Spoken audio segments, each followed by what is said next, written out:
No, I don't have much. Just excited to come in the office today and know that it's game week. Um, we're excited to play. Really, that's what it all boils down to. We're excited to play. Been thankful for this opportunity. Thankful for our administration, our chancellor, our president, Liz, our AD, of everybody for really giving us this opportunity to play. It's been all the way back to spring break, some ups and downs we've talked about. Eventually, we'll get back on the field. Now we have this opportunity to get out there. We've got to get through one more round of testing this week, so we got to stay diligent on that as well, and have our head down and still some days to get better here in preparation.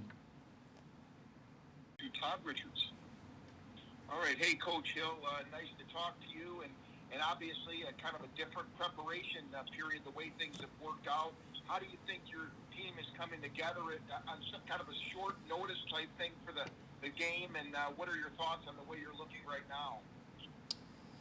Yeah, it's been different, and the fact that we've got one game. There's not a game after this when you're looking at the schedule, and it's a little bit different as far as how you treated training camp. In a regular training camp, which we did the first couple weeks, is just playing football. I mean, we continue every practice is development fundamentals and on working on, but you're installing in a regular training camp a lot of things that you're going to recall throughout a 12-game regular season. On this, it's you're going in to play one specific game. So a lot of those preparations have been detailed towards what we're going to see versus SEMO. They play a little bit different style of defense. So our offense going against our defense, we're going to see some different front structures.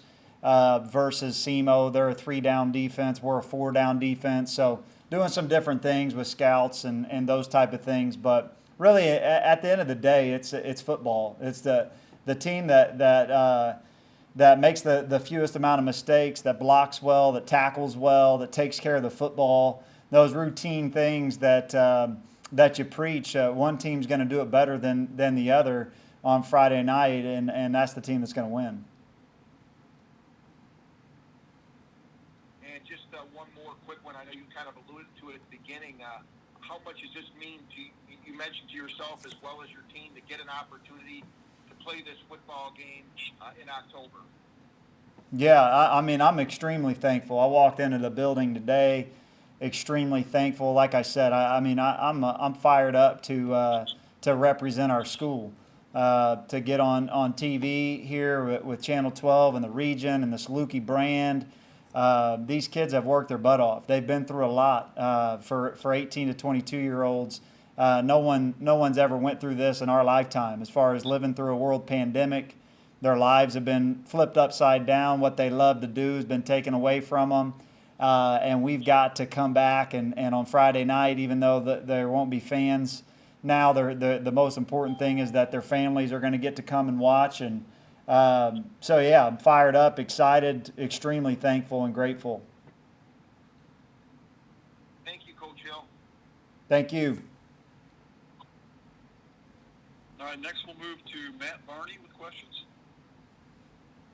Hey there, Coach. In past years, you've struggled to contain the run against SEMO. With two past games in mind with how well they've done with the run, how has the defense evolved in preparation for this game? Yeah, I mean, same thing. I mean, the core philosophies for winning football. I mean, it's a new quarterback. They play a physical brand of football. I mean, you're not going to win many games that you can't stop the run. When they can turn around and hand it and sustain drives and pick up first downs, you just open up really anything you want to do offensively. So we've got to be able to be physical up front. We've got to do that within our structure of our defense, and we got to be opportunistic. Really, I mean, we've got to sustain. We've got to create some takeaways. Same thing. That's what I told our team. I mean, every coach is preaching the same things. I mean, Coach Tuke, myself, really around college football. I mean, It's playing great on special team. Now when the lights are on, we got to do it. And so I feel confident in Coach Petrino. You guys talked to him last week. I felt we took a lot of steps forward. Really after the SEMO game last year, we played a lot higher level, but that's not taking anything. Give credit to SEMO. They exposed some things for us early in the season. Our players adapted, adjusted, and got better. And that's what I want to see on Friday night, is us not waiting around, but doing it right off the bat.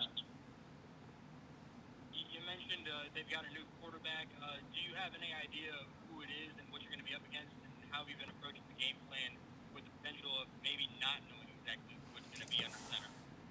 Yeah, I'm pretty sure that they announced their starting quarterback. A couple of those guys, I transfer from Nebraska, but really, we recruited him out of high school. So, we got to be ready to defend what they do. They've had a high level of success the past 2 years with a formula that's winning football. They play good defense.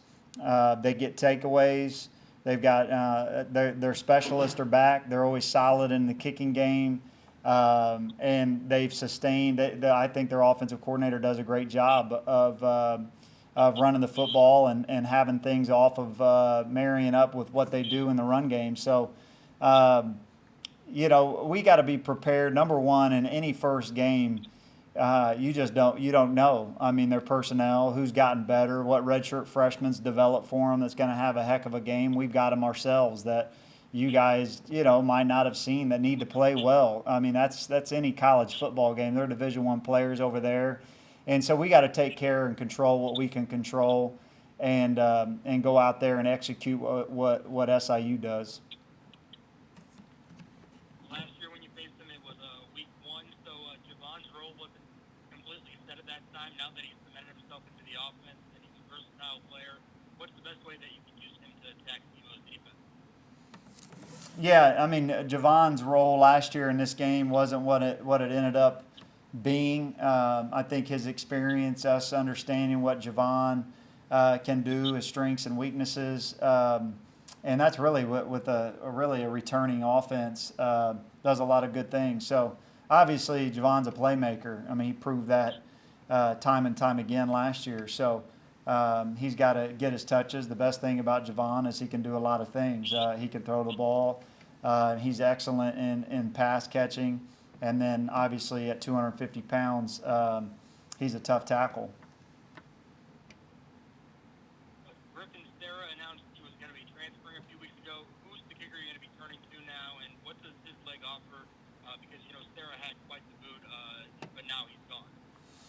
Yeah, if you remember, Nico Gandy, after I think the last 5 games of the season was our starting kicker. Nico was our starting kicker all training camp.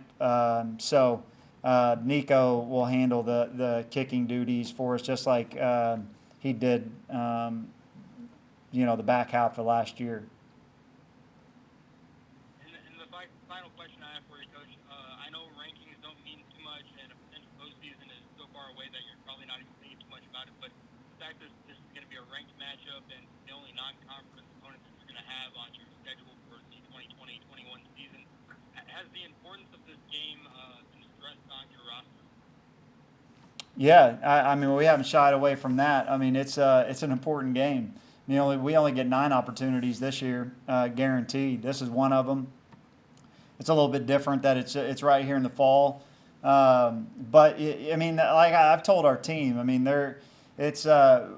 you want to get to the point as a program when you play in games where you got to be at your best, or you don't get the next week, and it's similar to that now. Somebody's going to win, somebody's going to lose. The loser's probably not going to have as good a Thanksgiving and Christmas, and you got a lot of time to sit around at 0-1, or you got a lot of time to sit around at 1-0 with a ranked opponent win going into a conference season that is unknown. So, this game is extremely important when it comes to fulfilling the goals that this team has, and that's ultimately to win a championship. And so like I've said from the beginning, this isn't just a friendly game or scrimmage, and there's a lot of importance on this game. Thanks, Coach. All right, next up we'll go to Mike Reese. Coach, a couple questions. I noticed Luke Giggling and Cody Kreider not on the 2 deep. Are they hurt? And are you shorthanded at linebacker in this? Yeah, both have had surgeries, have been out all camp. So Giegling will be back. Cody Kreider tore his ACL for the 4th time. So both of them have had surgery. Both of them are doing well. Giegling is about over a month into his surgery. I think he gets out of his sling even this week. We'll be back for the spring. Cody is, obviously all that he's been through, is in the middle of rehab, and so we'll just have to take his, as it comes. But as we know, Cody has fought through a few of these now. So unfortunate, but I mean, going into the game, we feel good at linebacker. Last year Bryce Notary didn't play in this game, or he started at the game, but quickly came out. We've Bryce and Strong. I felt, so we got, two starting linebackers. Mikel Calhoun did a lot of really good things for us last year, and so we feel good. I mean, obviously those two guys. I mean, you'd love to have them, but we feel good with where we're at going into the game. Playing off your comment about this isn't just a friendly scrimmage, you've lost to these guys the last 2 years. Does that factor into your motivation this Friday night any more than usual against Southeast? No, I don't think so. I mean, if we had won the last 2, obviously, each year is new. Each team wants to win. If you don't have a fire inside you that winning's different each year, then you got the wrong formula. You got the wrong guys. So I would say, obviously, yeah, you lost the last 2. We're 2-2 against them since this coaching staff has been here, and so it's been some exciting games, tough games, and so just looking forward to Friday night. I mean, but as far as it meaning more, I don't think each year it's a big game. Thank you, Coach. All right, next up we'll go to Barry Bettino. Hi, Coach. I was curious, now that you've done a lot of waiting, obviously, you've done a lot of, sitting around hoping for a game like this. What's it like to finally be here, and what are your emotions like, and what are your players' emotions like right now? Well, yesterday was our day off. We'll practice today.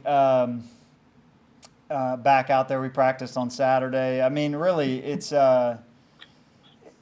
we've been practicing for a while now. I think that's the benefit of scheduling this game. I mean, like I've said before on these, our practices have been pretty focused, and with this game lingering at the end, and now we're finally here. It's good to kind of get in the game routine. As far as today will be like a normal Tuesday, tomorrow will be like a normal Wednesday, and we'll get into just that practice, that feeling as you build up to game day. So that feels good. Like I said, when you come in the building, you wake up in the morning and knowing that this week you've sat around and watched a lot of games, a lot of college games, a lot of pro games, and know that we'll be one of those games this weekend's a good feeling. You talked a while back about the opportunities for freshmen to get on the field and to earn some time. What's the value of those guys getting an opportunity to play in a game like this? Well, I don't know about any other than any other game. I mean, there's value in getting real game reps. You can practice and you get them ready, but there's nothing like getting out there and getting experience. So if a kid gets an opportunity to play, like I told him though, I mean, this is Division I college football. It's not just, hey, everybody's going to get a turn and we're going to take a few reps. I mean, we're preparing to win this game, and Now some guys have earned that right to get out there and practice and in practice and play, and that's what you want to see. But I think just honestly everything about just even if they don't get reps in the game, just putting themselves in warm-ups, watching the older guys, what their focus like, what the coaching staff is like on game days, all those things matter and will be recalled upon when they do get that opportunity. Do you have any sense right now, Coach, about how many freshmen you'll be able to play and how many you feel confident in getting on the field? No, it would be hard to say. The 2 deep is out there. Obviously, like I said, I mean, we still have to go through another round of testing. So our focus hasn't changed. Our mentality hasn't changed. That 2 deep could be blown up at any point. You see that in professional football. You see that in college football. We're prepared for that. And obviously on special teams, you'll see some out there doing some things. And so, but it's hard to say, put a number on it. Okay. I had the chance to speak with Correa over the summer, and he was really excited about getting guys together for socially distanced workouts. What impresses you about Correa and what he's done with this time?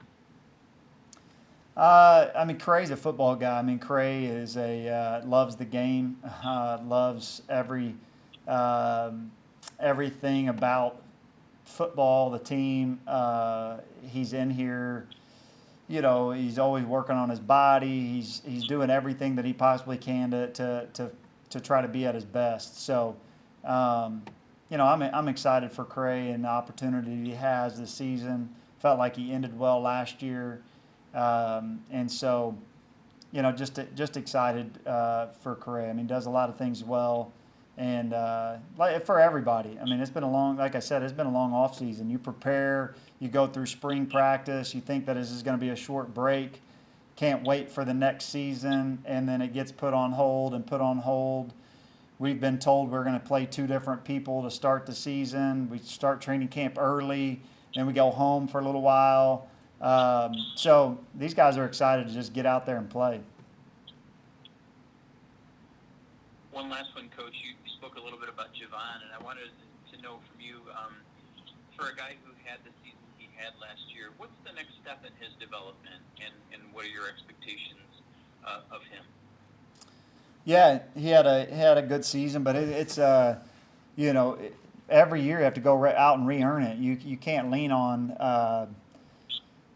what you did the previous season. So I mean, the slate's clean, and you've got to be consistent. You have to. We saw a lot of. I mean, by the time we got to the end of the year, teams were prepared for Javon and what we did, and he still was able to. I think in the last game he had over 100 yards rushing. But there's an off season to film to watch. There's going to be different creative ways to try to take away the run game. What helps is he can throw the football. People have to remain honest. You get a lot of man-to-man, but I think just consistency and showing up every day, his leadership. Javon's got a good way about him. I mean, obviously, he made some big plays, so I just look for Javon not to try to be anything else or think like, okay, I got a year or 2. What do I have to go out there and prove it? Just continue to be consistent and being who Javon is. Great. Thank you, Coach. Appreciate your time. Okay, finally we'll go to Todd Hefferman. Nick, what kind of effect do you think it will have, playing with no fans? Do you think it'll have much of an effect at all, or how strange do you think it'll be, and how have you tried to prepare your team for that? We've prepared like 40 times with no fans at practice, so I don't think it'll have any, honestly. I mean, we're ready to play. I mean, everybody always talks about like, hey, we'll play the love of the game. We'll play out in the parking lot, meet us out wherever. I mean, so that's what I mean. Obviously, we get that opportunity.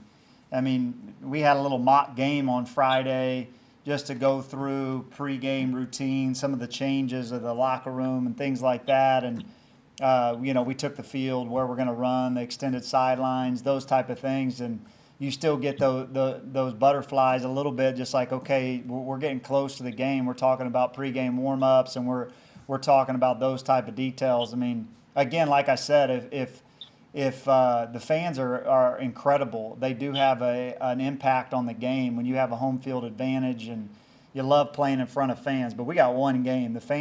That time will come. Of all the things, like I just continue to keep talking about, that we've been through to get an opportunity to play a game in the middle of a world pandemic, I mean, you got to be ready to play no matter what. Their parents get to be here. Our families get to be in the stands. It'll be a great night. I'm sorry I haven't seen the 2D, but what have you liked about Nick Baker and Stone, assuming they're your backup quarterback? Yeah, I think, anytime you just get the consistency of being in that quarterback room, I mean, the quarterback room hasn't changed. And really, honestly, Zach Zabrowski has done a great job as well. He really has done an outstanding job. So just the consistency, those guys have all taken steps forward. Just being in the same offense, same terminology, same coaching staff, same routine. So all of them have just grown in the challenging them going into spring ball and this offseason, the things that they've got to work on and get better. And really, they've all done that. So I feel like now we got to go do it in the game, and that's what I just everybody's got to do that. But feel good about where the quarterback room's at. And in your running back room, I mean, you had DJ and Javon, and they really got in a rhythm. Could you see, I mean, 2 or 3 running backs trying to get in a rhythm, or do you like the depth of your running back room? You may use a few, spread it out a little bit more this year. Yeah, I mean, last year, with DJ and Javon, I think the only team in the country with 2,000-yard rushers. But I mean, Romir, I think, ended the season with around 500 yards rushing, missed a few games with a concussion. But, Romir and Justin Strong and Pop have really done an outstanding job. Really, they have. I mean, bringing Justin Strong over from defense was a good move. But Romir's really just being a true sophomore, but really has a lot of experience. And so he played in this game, scored a touchdown in this game last year. Feel good with where we're at. And then Javon just, growing as a true tailback as well, as he continued to do last year. So feel good with where we're at with those 4 backs. And the NCAA is allowing you to wear, a social justice message on the back of your helmet or as a patch. Are you guys planning anything like that for this weekend? We have not. We've done some quite a few things. The football team organized the Unity walk around Campus Lake, walk run. Had an unbelievable turnout for that right before we started practice for this game. Have left it open for our team leaders to do some things. We will be wearing a patch in remembrance for Z's sister that passed away in a car accident. Excited for Z to be our captain that will represent our team going out for the coin flip. Outstanding leader, so we will be wearing a patch for her, or a sticker on our helmet for her. Thank you. Thanks.